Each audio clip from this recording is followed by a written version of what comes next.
Hello friends, जय हिंद। Welcome to you in my YouTube channel Vivekananda classes. आप सभी को इंतज़ार था सीबीएसई के वैकेंसी को लेकर के।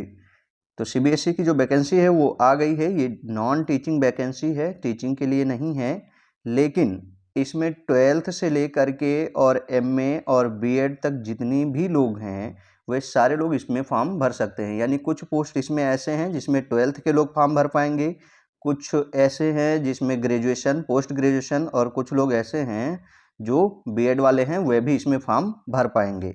ये वैकेंसी आपके लिए बहुत महत्वपूर्ण होने वाली है। पोस्ट बहुत ज़्यादा नहीं है, पोस्ट 118 पोस्ट हैं, लेकिन चूंकि हर पोस्ट के लिए अलग अलग योग्यता है तो इस हिसाब से वैकेंसी आपके लिए महत्वपूर्ण हो जाती है।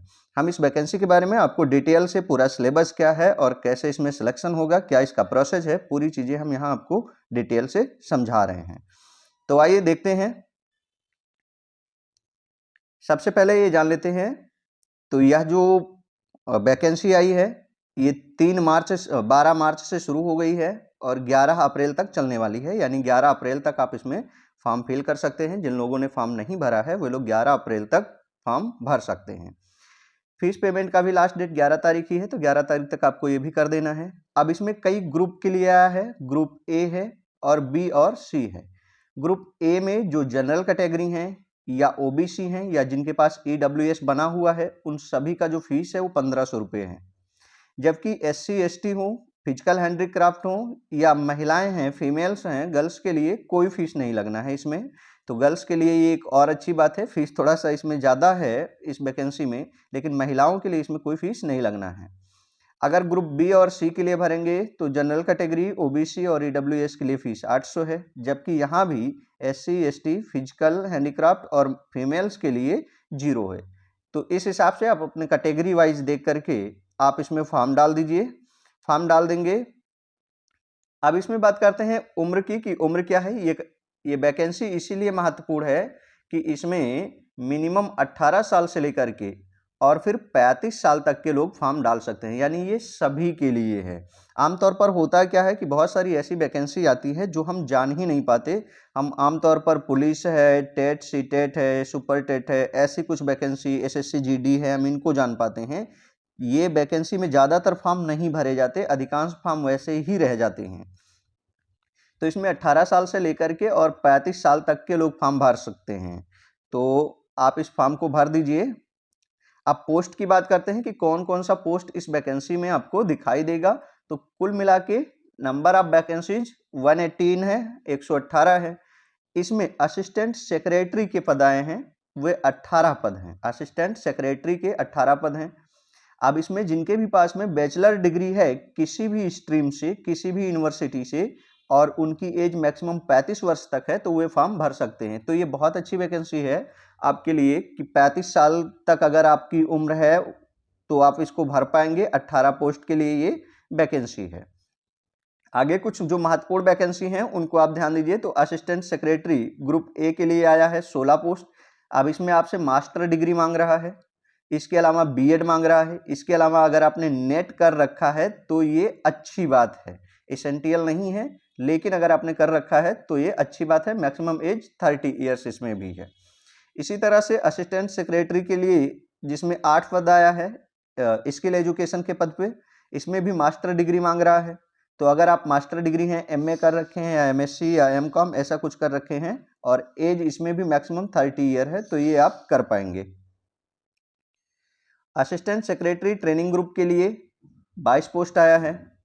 इसमें भी मास्टर डिग्री मांग रहा है, बीएड मांग रहा है, और अगर आपने नेट या स्लेट कर रखा है तो वो भी जो है आप लगा सकते हैं। यहाँ पर मैक्सिमम एज जो है वो 30 ईयर मांग रहा है। 30 ईयर के बिलो जो हैं वो कैंडिडेट इसमें अपेयर हो पाएंगे।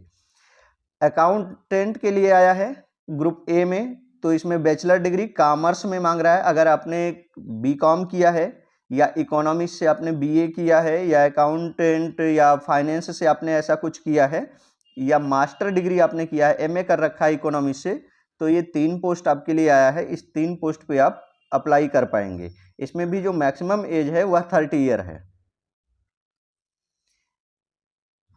अब अगर आपने 12th कर रखा है, बीकॉम जो है 12th कर रखा है कॉमर्स ग्रुप से, तो आप जूनियर अकाउंटेंट ग्रुप सी के पोस्ट पर अप्लाई कर सकते हैं। इसमें टाइपिंग मांगी जाएगी 30 वर्ड प्रति मिनट टाइपिंग मांगी जाएगी। एज लिमिट इसमें 27 साल है। तो इस तरह से आप अपनी कैटेगरी देख लीजिए, आप अपनी डिग्री देख लीजिए, अपनी एलिजिबिलिटी के हिसाब से आप इसमें फॉर्म डाल पाएंगे। अब चूंकि अलग अलग कैटेगरी है, अलग अलग एलिजिबिलिटी है, तो इसलिए ये जो है थोड़ा सा ठीक है। अगर हम इसमें एग्जामिनेशन मोड की बात करें कि सर इसमें एग्जामिनेशन कैसे होगा, फॉर्म तो चलो भर देंगे, एग्जामिनेशन कैसे देना रहेगा, तो एग्जामिनेशन इसका जो है वो 2 स्टेप में होना है, 2 चरणों में इसका एग्जाम होगा। पहला जो एग्जाम होगा वो MCQ टाइप का होगा, पहला जो एग्जाम होगा वो MCQ होगा, और दूसरा जो होगा वो रिटन टाइप का होगा। हम दोनों यहाँ पे एक जो है ब्रीफ स्टडी कर लेते हैं, मोटे मोटे तौर पर एक स्टडी कर लेते हैं कि क्या क्या आना है। तो पहला जो पेपर होगा वो करंट अफेयर और जनरल अवेयरनेस के होंगे। इसमें 30 क्वेश्चन आएंगे और 60 नंबर के आएंगे, ठीक है, यानी एक क्वेश्चन 2 नंबर का रहेगा। इसमें कई पार्ट रहेंगे, 6 पार्ट में पहला पेपर होता है। दूसरा जनरल मेंटल एबिलिटी यानी कि रीजनिंग का रहेगा, इसमें 30 क्वेश्चन आएंगे 60 नंबर के।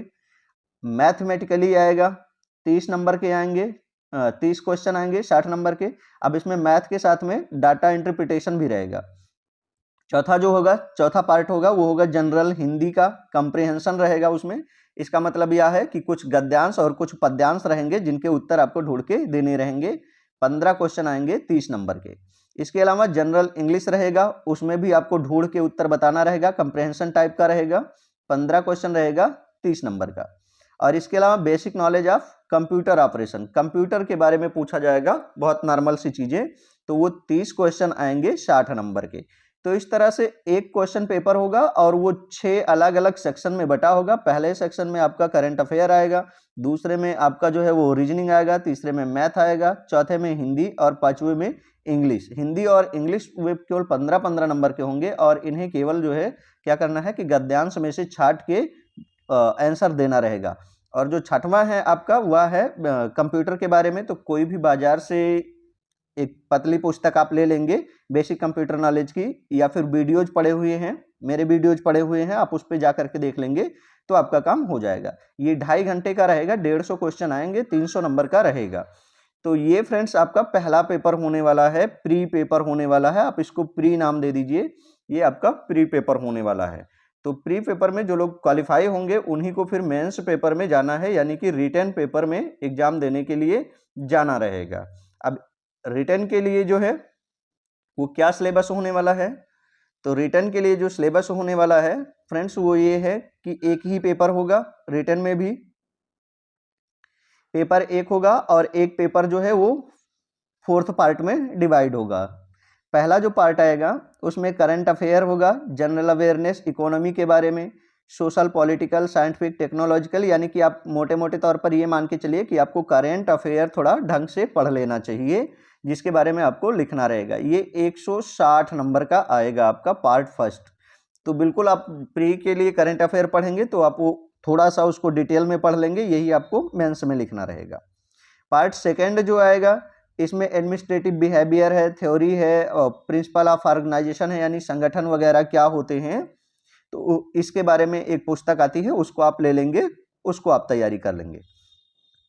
तीसरा जो होगा वो कॉन्स्टिट्यूशन पॉलिटी का पेपर होगा, एडमिनिस्ट्रेटिव लॉ का होगा, गवर्नेंस का होगा, यानी कि भारतीय संविधान और राज्य व्यवस्था का पेपर होगा, वो होगा 40 नंबर का। और फिर जो चौथा पार्ट होगा वो होगा एस्से राइटिंग का, हिंदी या इंग्लिश का, वो 40 नंबर का होना है।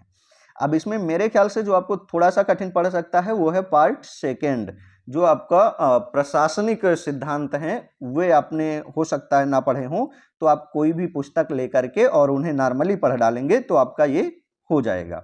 तो इस तरह से यही आपका पेपर होना है, 320 नंबर का आपका मेंस होना है। ये लिखित होगा, रिटन एग्जामिनेशन होगा और इसमें आपको 3 घंटे मिलने हैं।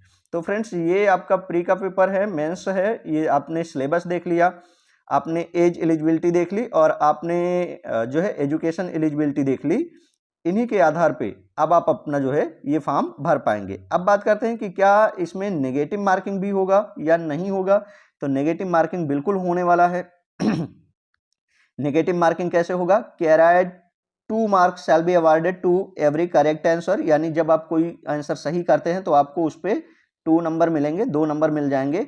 And 0.5 marks will be deducted for every incorrect answer, यानी कि अगर आप कोई गलत करते हैं तो 0.5 आपके कट जाएंगे। ठीक है, तो सही करने पर आपको 2 नंबर मिलने हैं और गलत करने पर आपको 0.5 आपके कटेंगे। तो माइनस मार्किंग का प्राविधान होगा। जो लोग अभी तक इसके बारे में जानकारी नहीं ले पाए थे, वे अब अगर संतुष्ट हैं तो वे जा करके अपना फॉर्म भर दें और अभी से तैयारी पर लग जाएं। हमने इसके ऊपर कुछ वीडियोज बना रखे हैं इसके क्लास से संबंधित, आप उन्हें जा करके देख भी सकते हैं। अगर आपको हमारे द्वारा दी गई जानकारी अच्छी लगती है तो आप वीडियो को लाइक करें, शेयर करें और सब्सक्राइब